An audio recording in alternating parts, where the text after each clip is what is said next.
Такое своеобразное название.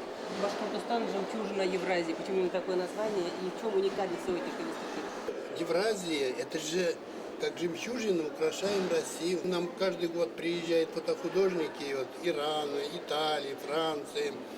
Они вообще после этого просят еще раз. Говорит, место очень красивое, но, говорит, у вас люди очень лучшие.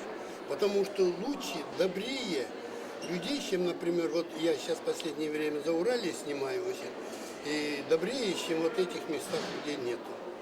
Поэтому мы так и назвали. И в основном работы, больше работы, это созданы не только нами, а приезжими нашими гостями. Здесь работают турецких фотохудожников, иранских, французских, американских, московских и наших.